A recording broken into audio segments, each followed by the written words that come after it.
Après le scandale Weinstein qui a éclaté fin 2017, la société qui a fait du producteur l'un des nababs d'Hollywood va être vendue à perte.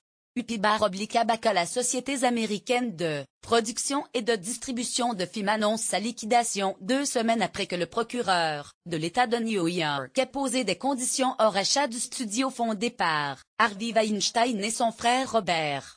Le studio est dans la tourmente depuis les accusations, en octobre, d'abus commis par le tout-puissant producteur et les dizaines de plaintes déposées contre Weinstein, qui a produit des films primés célébrés tels que The Artist, The King's Speech ou The Iron Lady, tout en reconnaissant que cette solution est extrêmement dommageable pour nos employés, nos créanciers et toutes les victimes éventuelles. Le conseil d'administration n'a pas d'autre choix que d'adopter la seule option viable pour maximiser la valeur restante de la compagnie. Un processus de mise en faillite ordonné, a indiqué le conseil dans un communiqué cité dimanche dans le Los Angeles Times.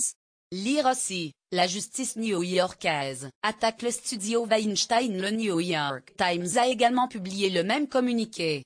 Les deux quotidiens ont indiqué que les négociations concernant le rachat du studio Weinstein par un groupe d'investisseurs emmené par une ex-responsable de l'administration Obama, Maria Contreras-Sweet, ont échoué. Ce groupe est prêt à finaliser le rachat de la Weinstein Company pour un montant de 500 millions de dollars, juste avant le procureur de l'État de New York, Eric Schneiderman, n'intente une action en justice contre le studio le 11 février. Pour ce dernier, 3 principes simples devraient être respectés dans tout projet de reprise. Les victimes devront être correctement dédommagées, les employés à l'avenir protégés et les cadres de la société coupables ou ayant permis les abus ne devront pas être récompensés. Toute offre qui enlève les frères Weinstein mais laisse intact le reste de la direction devrait être inacceptable, avait-il aussi souligné.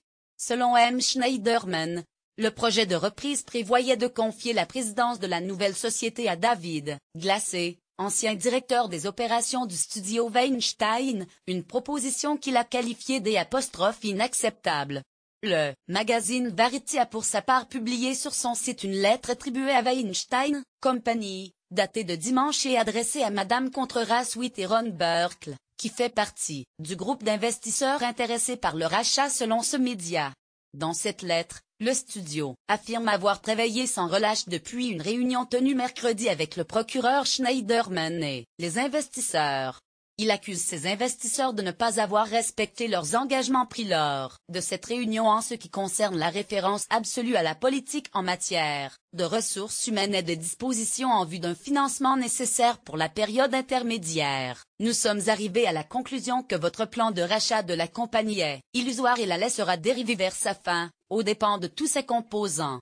Le conseil d'administration ne laissera pas cela se faire, indique le texte posté par Variety.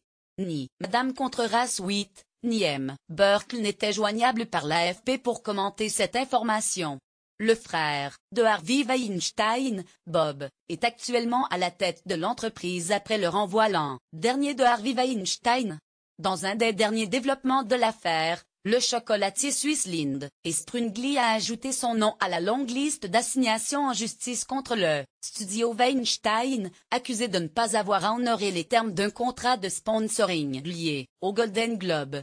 Le chocolatier a déposé mercredi dernier une plainte en ce sens devant la Cour suprême de l'État de New York.